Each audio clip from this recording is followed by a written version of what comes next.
We're here with another interview for our campaign Dyslexia and Me. So this campaign is around the narrative around talking to incredible people around the concept of dyslexia, mental health and wellness. We've spoken to some phenomenal people and we have another fantastic guest today. We have Pennie. Pennie, thank you so much for taking time out of your day. Thank you for welcoming us. Could you tell us a little bit, introduce yourself and tell us a little bit about yourself? Sure. That would be amazing. Well, it's an absolute pleasure to have you here. And yes, I'm Pennie Aston. I'm the director and founder of Grooops Dyslexia-aware Counselling, which we started way back in 2007.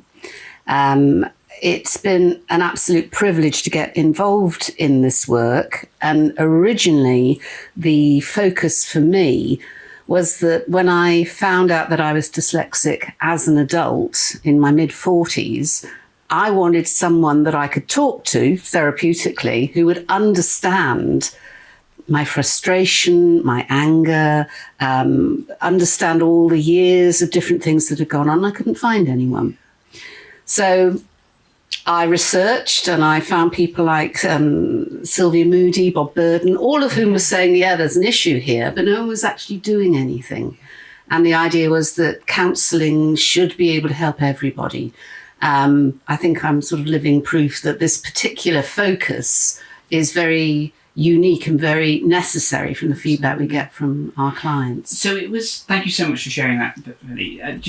So it was a late diagnosis for yourself. I can relate to my diagnosis for dyslexia was at the age of 36. Yeah. So, you know, similar age in there. What was the kind of were there kind of telltale signs before this, and what kind of led up, if you don't mind sharing, what kind of led up to the diagnosis? What was it like kind of before the diagnosis? I'm very happy to share. And in fact, that's a crucial part of the work we do, because we are attempting to normalise what for dyslexic people are felt, that makes me weird, that makes me strange. For me, it was a combination of circumstances. I was in the top sets at my comprehensive school, but always a bit quirky around the old essays and exams, and they couldn't quite understand it. And then when it came to take what were then O-levels, my dad was made redundant several times. We moved to a different area and they were doing a different syllabus. Okay. So it meant that they were doing what I'd done the year before, etc. So that knocked me back again. I can imagine, yeah. So it ended up with me leaving school with no qualifications whatsoever. Having had a year at a rather unpleasant new school and just thinking and told you won't get anywhere, be work in a shop, not that there's anything wrong with working in a shop or whatever. But when I look back, the desire to learn, the creativity that I had that was so abundant was just oozing out all the time. And it was, why didn't someone pick up on that? Why didn't someone kind of do something? I was lucky. I was one of the lucky ones. I could sing and I made a very good profession out of it for a number of years. Then I went into television, but always felt slightly intimidated by people around me who were overt with their intellect, if I may say. Yes, I completely concur with what you're saying. So I decided, I was a mum, my children get older, I thought I'm going to tackle what I call my academic dragon. And somehow I managed to get a special dispensation to do a master's at Birkbeck University of London. Just through life experience. You know, you're supposed to have a degree and all the rest of it. Somehow I managed to convince me to let me on it. I thought, oh, this is great. There were some things, methodology and statistics, which I'll come to, you know, not my area at all. But the other side of it, the being able to collate all the information, put it all together, look at it and compile an essay which is about what they're looking for is your ability to understand a subject, not necessarily to give an answer, but to understand it and move things around. And I could do that with ease.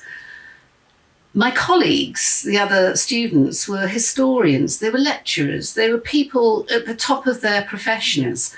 When it came to the final exams, I came top. Awesome. Now, yes. Congratulations. Well, thank you. But there is that, hang on a minute, how can this 45-year-old woman come top in a master's and the 15-year-old girl that I was be told, you're no good for anything? What about 15, 45? What do we kind of do with that? It still hadn't been picked up, but when I was doing my dissertation, every time I read it, I found mistakes. I had to find ways of combining all the information, which I now realise are mind maps, but for me, they were absolutely transformational. I could have all the information around me. My poor family, they've got this a beautiful mind. Absolutely, this is it. She's really done it this time. Then after that, I set up groups, and we were providing therapeutic group work in schools. And we were getting the young people who were usually on the edge of getting kicked out of school, being excluded, many of whom came with a suspected or a diagnosis of some form of dyslexia, dyspraxia, ADHD, Asperger's as it was then. The program that we delivered went down really well with them. And it wasn't until we were working over a period of time that I was sort of thinking, this is a bit odd because I do the same things here. Yeah. Also, I should say is that my eldest child was diagnosed with dyslexia. And as she was growing up, I didn't think anything of it. So I thought, well, those are the sort of things that I do, and sort of normalised it in a way. Yes. I've never learnt my times tables, but I read and I write really well. So it's sort of stealth dyslexia. Anyway, groups did really, really well. And it got to a point where we were applying for grants and asking people, they were asking for data, etc., etc. I have now an allergic reaction to Excel. But it was the one thing that made me realise I'm so close to burnout and I don't understand why I can't do what other people seem to do really, really easily. Yeah. And I had a fantastic supervisor at the time who wasn't dyslexic, but she had worked in Open University and seen these kind of things going on, because I had gone to her and I said, look, I think I've got a brain tumour. There is something going on. I digest information and process information fundamentally differently to the majority of people that are around me. She said, have you ever considered you might be dyslexic? And I said, well, not really, because I can read, I can write, because there's this, it's not a myth, but you're only dyslexic if you can't read and write. Yeah, fundamentally, those are the two things. As soon as you say to someone around dyslexia, it's, okay, there's a problem with your reading and the writing. Yeah. And as we know, there's so many different other dynamics that bring that one of those is I can read an auto cue fluently, but afterwards I won't have a clue what I said, because it's the comprehension for me. It's the being able to sort of understand and make sense of the written word. I thought this is a lot more complex than I thought. I would also put in that I had observed the heartbreak of a young woman, young girl, trying to be part of a peer group where everything for her was so much more difficult. And this is where I got interested in the emotional repercussions of it, because bright girl, she did fine in everything she did, but it was the feeling, I don't quite get the conversations, I don't quite get the humour. I've got to spend 4 times longer doing my homework in order to do what the others are doing. I want to go out and do something, but I can't because I've got all this work I've got to do. So it was mixing all that in, sort of, what is this? What is this about? And after I had my diagnosis, I was assessed by Sylvia Moody, bless her, and she gave me a chapter of a book that she had written saying how the effect of dyslexia is far more impactful than just reading and writing, correcting reading and writing, because there are constitutional ways of being that we are that affect all sorts of areas of our life, everything in our life. And the more I researched it, the more I found it. And then I prayed that someone come up with a template that I could follow, and I couldn't find one. So I thought, well, okay, we've got to try this. Create one. I don't know. If there isn't one, then I need to create one. Yeah. but when you mentioned around kind of your love of learning and understanding, I use the analogy, and I think you mentioned it as apologists about being a sponge. I always use the analogy as well that I feel like a sponge every single day, just want to absorb some new information, or meet someone, or understand, learn something. And that's, for me, stems back to possibly the loss of the education side of it for me. So I was similar. I went to school and I left with no qualifications due to undiagnosed dyslexia. So, but I have a real love for education and love for really but I feel that it's kind of deprived those, I say, 17 years of not really, absorbing that. Yeah. So, is that passion for love of learning, and is that, for you, where does that come from? Is that just something that's always been ingrained in you? Or? Well, no, I think we're all hardwired to problem solve. I think that's our purpose in society. And when, if you're educating a child, the focus is always on deficit, they ain't going to feel too happy about themselves or have much self-esteem. But if you look at it as this is an inquiring mind that's actually trying to get all the pieces together to make sense of it. So when we think about things, it's often in a visual way, everything mushrooms. It gets bigger and it gets bigger, and we can move it around. But we get caught in the complexity of it. And I'll be the first to admit I'm in a dyslexic quandary now, because I've actually forgotten what you asked me, but I'm quite interested in what I'm saying, which is about learning. Exactly, you are on the right track. Because now I'm forgetting what I asked you in this situation. So it is around the love of learning and where that kind of... learning the way we learn. Because what most kids grow up with, they are told what to do. They say, I don't quite understand that. So they're told again. And then they get told off for asking again, because the teacher has not been able to explain it in a way that the child understands. So the child feels and grows up with a feeling, there's something wrong with me. I'm not normal. So maybe if I copy that person over there, I'll feel a bit more normal. If you're hiving off a big part of yourself, how can you be in relationship with others? So it's not the educational side, it becomes the relational side. The social side gets affected as well. Yeah. And dyslexia isn't just for school. No. And that's the rest of your life. Exactly. And that was literally more or less just what I was about to say.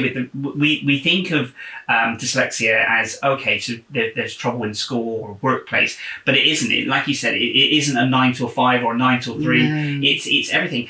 And when you mentioned as well about the social situation of the young girl, with regards to the confidence of the mental well-being, I guess, of even being in a WhatsApp group or something, of being able to communicate or go out, these things, when you start second guessing stuff, and it's picked up by people and saying, okay, that's a bad spelling, but the emotional well-being of going in and thinking, okay, so all my friends are talking, I need to reply because I want to get into that conversation. But how do I do that? And that can have a real impact, which can stay with you forever. It absolutely can. And a lot of our work is helping the person have a look at the social context. And today's society is not gentle on us, because a lot of social media is that instant fire, got to text, got to do this, got to think, do it now. Whereas a lot of our work is about giving yourself space to ponder and process. If you were a client coming to me and saying, I've got this WhatsApp, and many people do, I said, are you comfortable with it? No, I'm not. Then don't do it. Find the boundaries that work for you in your environment. And you can say to someone, I'm not great on WhatsApp. It's not that I don't care, but but, do find it difficult. And it's the energy it takes as well. Phenomenal amount of energy. With COVID, we had not only Zoom, we had WhatsApp, Microsoft Teams, and people were just frying their brains because they just couldn't be scattered enough as it is without kind of bringing it down to all these. So before they even got around to doing the work that they needed to do, they were exhausted. Yeah. So it's looking at what's the environment, what can you comfortably do? We have to learn to be proactive in how we use our energy, not reactive, because we just get dumped on more and more. The other thing to keep in mind, you mentioned a sponge earlier. Yes, we do want to learn, but we can also be emotional sponges because in my experience, remarkably intuitive, empathic creatures that often pick up on other people's stuff, and we're soaking up like blotting paper. And it's so important to know what's your stuff and what's my stuff and where's the gap in the middle. Absolutely. So it's about, our work is really about helping someone get to know themselves as a dyslexic person rather than a person who wants to be normal and hive off their dyslexia. It ain't going to happen. You explain that beautifully. And, I see myself as an empath in the sense that I take on, whether it's my dyslexia or my ADHD, I feel, I'm quite a sensitive, I've been told I'm quite a sensitive soul. But I do, so when I go into situations, I do feel like I absorb, a lot of different energy or a lot of things that are going on. With regards to how you deal with this, it is that, as you mentioned, that kind of stepping back. And sometimes we kind of get moved into a situation, like you mentioned with the WhatsApp group or Teams or these things. And I guess it is trying to understand your own dyslexia and set those boundaries. And sometimes that can be a little bit difficult if you're maybe going into a workplace and they say, well, actually, this is how we communicate. We have a work chat, which is for social or, whatever. We do this on Teams, we do this, and this. And I guess it's having that knowledge within yourself of, how do you deal with that, those situations. I guess it's just opening the conversation, would you say? That is a conversation that needs to be measured very carefully because it depends on the work environment. I also believe we work best entrepreneurially or working for ourselves, going at our own pace. The hierarchy of organisations, and the larger the organisation, the worse it is, tends to be about productivity rather than person and personality and character. And we've lost, it seems, the choice of being in an arena, like someone's really good with their team and working with the customer or whatever, but not with data and analytics, etc. Please don't put them together because you'll be spending all your time trying to fix something you're not very good at rather than getting people involved and excited. There are no easy answers. We always get back to know thyself first. If all this is going on, it's too much, you just listen to me. You try your best to understand your environment. It is what you can do in order to know you're using your strengths rather than having a focus on your weaknesses, because that's what it's doing. If other people take exception to it, that's their problem. It's a really difficult place to ask someone to put themselves when we're working, mentoring, coaching, counselling, because we are starting with them what they can do, but they're full often of shame and frustration from the past and other things that have happened in work. So we've got to also challenge, what is that thought? Is it real? Is it today? How do you give yourself the right to mind read everybody else that they're saying you're stupid or whatever? Where's the evidence for that? And often we're working with someone who's 45 now, but is reacting to something when they were 7 or 10 or 15. And it's letting them realise you've got all that experience. Let's reframe it. Let's have a look at what you've learned rather than what you fear. How wonderful, yeah. Yeah. It is wonderful work and people have transformed their lives. wouldn't it be nice if we lived in a world that was a little bit more empathic, compassionate, softer, inquiring, and approving, where there was an environment where people were praised for what they did, rather than, great, now you can do more, you can do better. Yeah, rather than kind of stacking it up in almost as a to-do tick list and saying, okay, so you've achieved that, we'll review and analyse that at some point. However, this needs to be done, which straight away overwhelms you, and then you don't wholeheartedly get the very best out of that person. No, that overwhelm is again a trigger point for us, because it's helping the person recognise there's often a physiological reaction to something. We call it a trigger. So there might be a sort of, you feel it in your stomach. That is the nervous system kind of coming on saying, alert, something's going on here, you need to be aware. If it goes too far, you do get into fight and flight, and you're in a part of your brain that doesn't have a link to your cognitive brain. You can't think anyway, because I must do this, and you're winding yourself up to a point of burnout. So it's getting people to recognise those responses. Right, I need to go somewhere and do a 2-minute meditation. I need to ground myself. I need to walk around the block. What's my environment like? Is it busy all the time? Am I being interrupted all the time? Because these are things that we can do something about. Absolutely. The stimuli of our senses comes in at a very high velocity. There's very little filter for us. So it's really difficult to have two noise sources, because we'll end up trying to listen to everything and hear nothing. Yes. And be like, oh yeah, so let's do something about that. Either noise reduction headphones, or find somewhere quiet if there's a piece of work that you've got to do. I get terribly excited about this, because they're so simple, but they work. I feel with noise, I zone in. So if I'm in a restaurant, I feel like I can hear 3, 4, or 5 different conversations. The clank, the glass, or the cutlery, and all these things, and I'm just kind of focusing on all this. When you mentioned about kind of the overwhelmed and the noise for myself personally. And the triggers. So as I mentioned before, whenever I'm kind of at a show, or if I'm doing something, it's just noise, and there's a lot of attention and energy.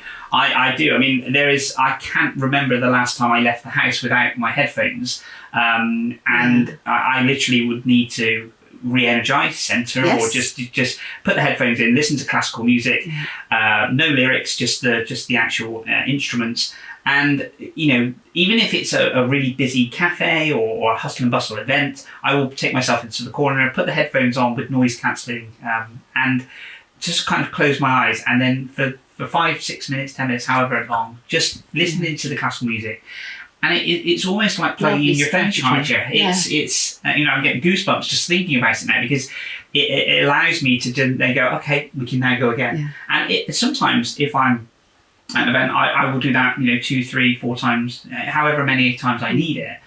But it's and I've mentioned. But another person, someone who isn't aware of how they look after themselves, would be absolutely curled up with thinking what other people were thinking of them, having to go into the corner and put their headphones on. Yeah. What's wrong with you? Rude, or is absolutely. it? Yeah, absolutely. And it's wonderful to hear this, because this is what we attempt to achieve with our clients, in that it doesn't matter what anybody else thinks. This is about you being the best you and being the calmest you can be. This is you looking after yourself in the way you look after a good friend, rather than negative speak of, I'm doing something wrong, or they'll think I'm odd, or they'll come and laugh at me. Yeah, and I've had that conversation, and sometimes, I've got to a point now where I feel like I can best serve whatever I'm doing if I can have this moment to self-care.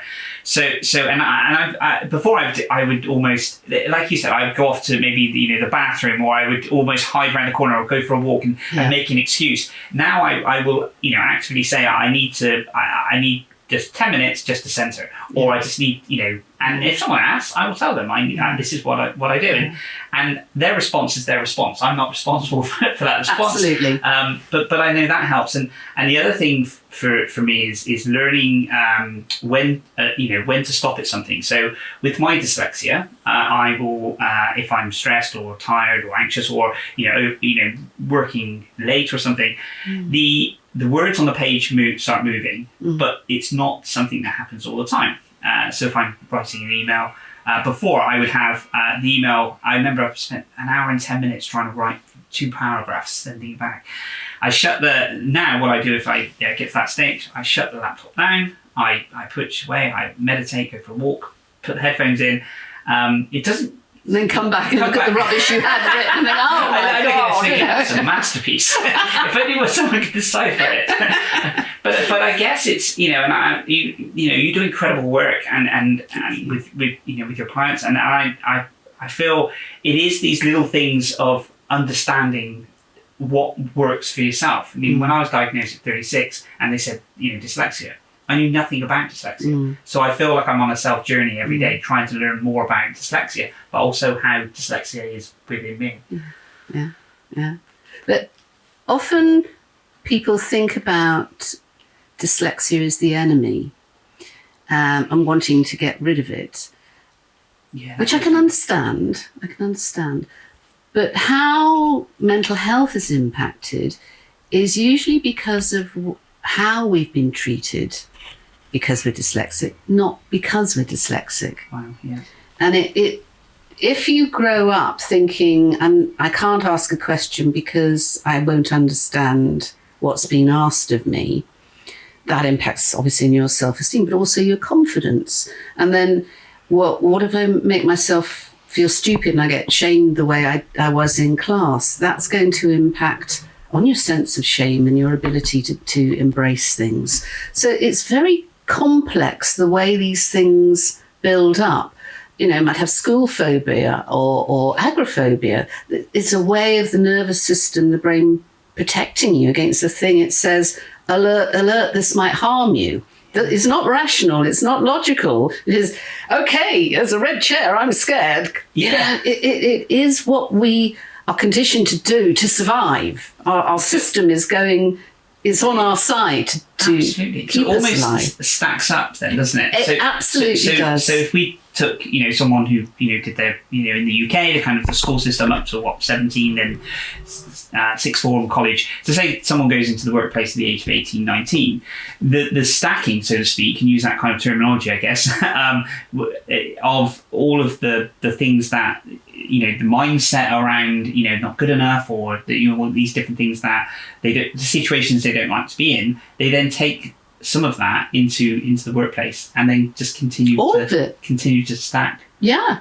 And if they have an absolute unawareness of how their brain works and processes information and how many trillions of bits of data are being processed in a very complicated way, and the higher level thinking strategies they've developed to cope in the world, it would be very, very different. But they don't. They think, well, everybody else is doing this, that and the other. So hang on a minute. They can't do what you can do as a dyslexic thinker, but you're expecting to be everything a linear thinker is, plus what you do as well. And it ends up someone getting very, very burnt out. Before they come to us, we often find men are on a 5 of their stress level. Women tend to come when they're 2, 3. They recognise that something's going on. I should be able to do it. I must do this. I must be stupid. When someone says that to me, my heart absolutely bursts, because clearly, right in front of me is not a stupid person. It's a very empathic, intuitive person who is full of humanity for everybody else, but often not for themselves. And it's getting to that person, say, be your own best friend. Yeah. You look at things in the way that suit you. Yeah. Look after yourself first, and then you can help other people. I guess it's so beautifully put, by the way. I guess it's, like they say, put your life jacket on first, and then you can help. Well, we have the oxygen mask. Hand on heart, put the oxygen mask on. The hand on heart is compassion, self-compassion. Very, very much sort of being aware of the pain that's going on when something sort of triggers you. But you do have to put your oxygen mask on first. Yeah. You really, really do. Once you've got that bit of space, instead of everything feeling like this and you're trying to look at the world through your hands and can't see a damn thing, you can lift them down. So the stuff's still there. It's still, but I've got all this that's going on as well. And this will sort itself out as other things have. So it's taking away the urgency, must do now.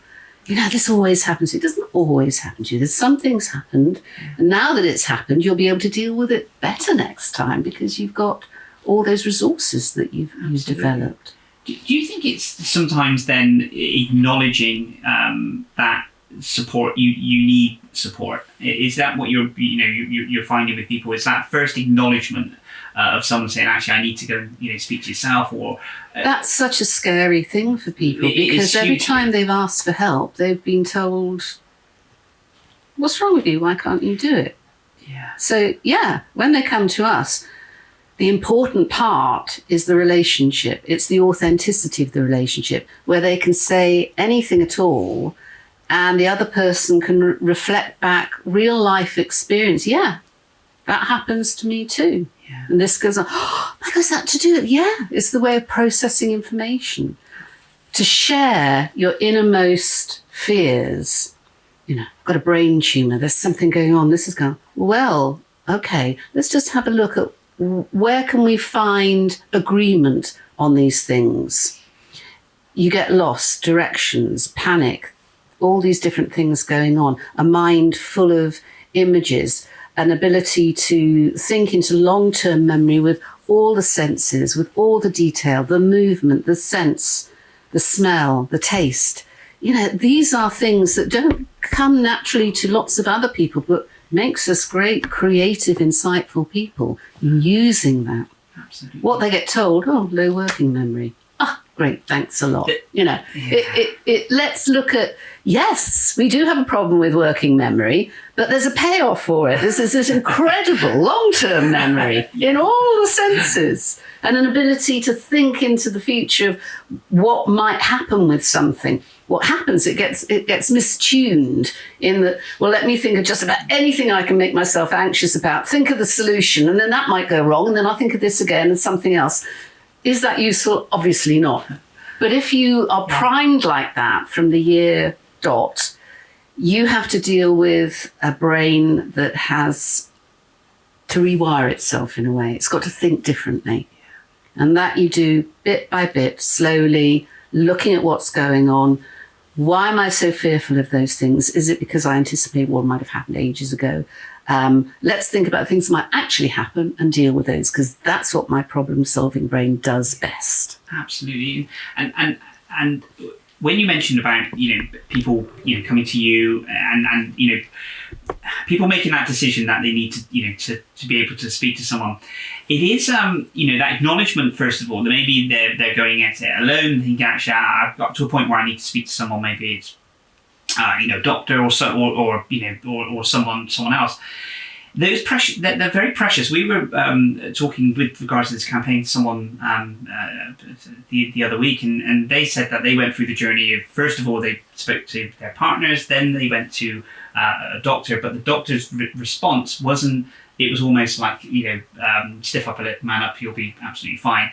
And then they went to the workplace, and the workplace more or less had said the same. And it was only the sheer kind of intuitive of, actually, I do need to speak to someone. But then that took another 2-3 years after the third conversation. Yeah. And I guess that's the resilience of this individual who's... don't have a lot of choice. And I guess it can be, because if you, as you mentioned, making that decision to actually, I need to speak to someone, and then if you go to someone who, and they make that decision for you, in the sense that they say something, it can be very difficult. Yeah.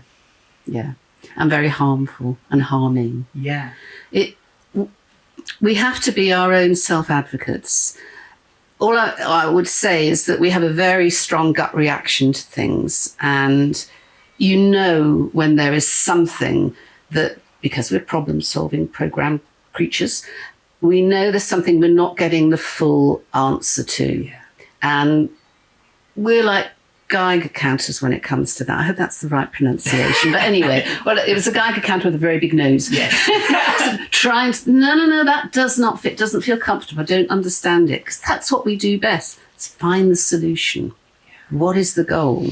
But yeah, if someone constantly tells you, oh, get on with it, no. The best one is, we all do that. Yes, we do, to a degree, but not the frequency, not the intensity, not 24/7. Yeah. We have these frustrations that are coming up in a linear world telling us, be like us, be normal. They're asking us to be their kind of normal. Yes. When we have training sessions here, it's very interesting because a lot of the therapists, teachers, youth workers that come are neurodiverse. Some aren't, and it's for the first time those people are in an environment where they don't know what to do. They don't think in the same way. They can't do the strategies and the exercises because they haven't got a clue how they do it. Just a simple example, choosing a ribbon that represents your experience on the course. What? I can write a sentence, but a ribbon? How do I do it? So a lot of the work is metaphorical in that you can't explain sometimes how you feel, but God, you can get it in your gut. And to be able to say it's rock hard, but it's boiling hot at the same time. Yeah. Whereas if you talk to a linear person, I feel sad, maybe a little bit frightened, a little bit shamed, that sort of. It's working in a completely different way. So again, I have completely lost track of what we were talking about. But with regards to how, what would your kind of thoughts would be if someone was in that kind of position of wanting to kind of start the process, I guess, of understanding themselves a little bit more, and seeking some more kind of self-care or the process. What would you think that person would need? Well, of course, my first thing, they need to come to Groups Dyslexia-aware Counselling. Absolutely, I was hoping you would say that. As far as I know, we are the only charity, certainly in the UK, Europe. We had a lot of clients from all over the world because there isn't a service that provides the kind of service that we do. It's a hard one because the progress takes time. Absolutely. Often it's taken decades for someone to get to a point, one, to get their assessment, their diagnosis, and then two, to think there's a problem here. More than anything, I'd say be aware of your environment. Most don't realise that their sensitivity to the senses can make any environment seem like torture. I would say be proactive about energy. Be aware of where your energy gets drained. And it might be from going out every night socialising and you never hear anybody, you can't join in with the conversations, you think you're the one that's silly. Go out with one person, have a really good deep conversation because that's what we like. We're an enigma because we can both be introvert and extrovert all at the same time. That's fine. Know when your body is saying, I've had enough, I need to go and recharge. And for us, that none of what I've just said is weird. It is who and how we are. Look after ourselves.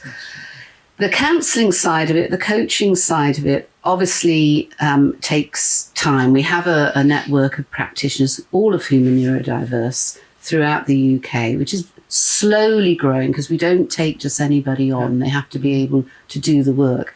And it is very much about being very authentic with our clients and also being able to challenge them appropriately. Come on. I won't say what I was going to say. Words of encouragement. Words of encouragement that are a little harsh sometimes. Like, oh, now, come on, let's have a look at that. And finding out what the resistance is for them. For me, being able to work with these people over the years has been the greatest privilege. I've learnt more from them than they ever will from me. I hope we're investing back into the neurodiverse community. Absolutely. what we can in our learning. It is slow because society is not ready for change, although there's some great organisations out there doing great work, often in the workplace and often on political level. We're really very grassroots, the man in the street, the woman in the office, that kind of thing. Let's make our worlds a little bit more comfortable. Absolutely. We don't go for happiness. We often say to people, this will always be a hard journey, but let's make it as comfortable as we can. And that starts with you knowing you as a dyslexic person. Bless you. It's been absolutely incredible speaking with you today, and I definitely have learned so much from the incredible work that you've done. But it's been truly wonderful to meet you in person and then hear firsthand the incredible work you're doing. It is giving back to the neurodiverse community in abundance, and hopefully, I know people watching this will endeavour to be in touch and also start their own kind of self-discovery. Yeah, absolutely. So I can't thank you enough for taking time out of your day. My pleasure. And I wish you the very best in everything you do going forward. Thank you, likewise. Thank you very much. That brings us to the end of this interview. Throughout the month of May, we've had the opportunity to interview some incredible guests specifically about mental health and the relationship between that and dyslexia. Please feel free to click this link here and learn more from Dr. Neil Pass and his experience with his own dyslexia and mental health. We'll see you there.